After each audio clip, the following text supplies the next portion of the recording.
pag na-shoot mo yan, trick shot na yan, bibili tayo ng sapatos. Ngayon din, grabe, sobrang saya nila. Ano kaya nangyari? Sa sobrang saya, bigla naging Spider-Man, itong si Uncle Joe. Pagkatapos ng game namin laban sa SAF, ay nag-lunch kami ng sama-sama. Isang napakasayang experience ang nangyari sa amin. At pagkatapos nga nun, ay kumuha rin sila ng Fino Jersey Toy Story Collection. Kaya sa mga hindi pa nakakabili, ay click nyo lang yung link sa comment section. Doon makaka-order na kayo and sigurado makakatulong kayo ng malaki. At kasi ng kinikita nito ay ginagamit namin for the missions. Kaya click the link and get your Toy Story Collection now. Anyway, bago po natin ituloy ito, ay meron po muna akong gusto i-share sa inyo. Sabi sa Psalm 18 verse 29, sa tulong nyo, kaya kong salakayin ang grupo ng mga sundalo at kaya kong akyatin ang pader ng kanilang tanggulan. Doon tayo mag-focus sa sinabi niyang sa tulong nyo. Ibig sabihin, aminado siyang kapag wala ang Panginoon ay hindi niya kakayanin. Kaso lang, marami sa atin ngayon ang pakiramdam natin kayang-kaya natin ang lahat. Na para bang nasa kamay lang natin ang tagumpay. Kaya naman grabe yung pagtitiwala natin sa sarili natin. At kapag ganon, yun ang nagiging dahilan ng pagbagsak natin. May panandali ang saya, may panandali ang tagumpay, pero guguho din ang lahat. Ang mga bagay lang kasi na mula sa Panginoon ang hindi maglalaho. Lagi kang nanonood ng videos natin, lagi kang nakakarinig ng Word of God. Pero ang tanong, kanino ka ba talaga nagtitiwala? O pumapasok sa kanan tapos lumalabas sa kaliwa? Kaya kapag meron ng problema, sa sarili mo na ikaw sumasandal. Straight to the point, hindi mo kakayanin kahit kailan kapag hiwalay ka sa Panginoon. Kaya sa araw-araw mong panonood, gusto ko lang sabihin sa'yo na sa Kanya ka magtiwala. At sana ay makilala mo na siya ng totoo sa buhay mo. Sana po ay malinaw at naintindihan niyo po talaga mensahe ng video na to. Isang araw na discover ko na magaling pala mag-billiards itong si Jamus. O baka magulat kayo sa mga tirada na itong si Coach Mag. At nakakatuwang ma-discover ang mga iba't ibang talento ng mga players natin. Grabe naman yung tira na yung kalkulado. Tambay ata ng bilyaran to dati. Kaya naman maya-maya lang may mahirap siyang tira. At ang sabi ko, kapag na-shoot niya to ay bibilang ko siya agad ng sapatos. Okay, Joe, pag na-shoot niya yan, pumunta yung Anta ngayon mismo.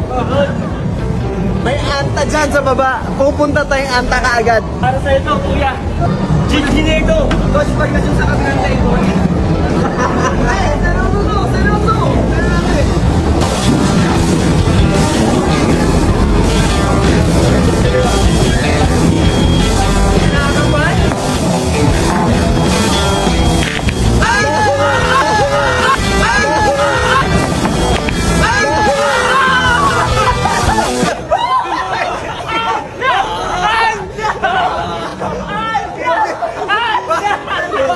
Bagshot! Ganito kasi usapan, pag na-shoot, na-shoot. Hindi. Bagshot ko, Joe. Wala pa rin. Guys, ang usapan, shoot, tara na saan?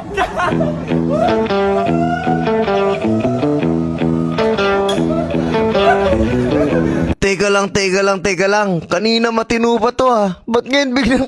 Ano nangyari si Uncle Joe? Uy, matino ka pa kanina. Bagshot ka. Ang usapan, shoot eh. Sabi, Dapat usapan. tayo, may replay. Ang sabi niya, ulitin, may replay yan ha. Pag na-shoot, anta tayo. Di ba guys, matik na dapat yun, hindi pwedeng bad shot. Di bali next time, bigyan ulit natin to ng pagkakataon.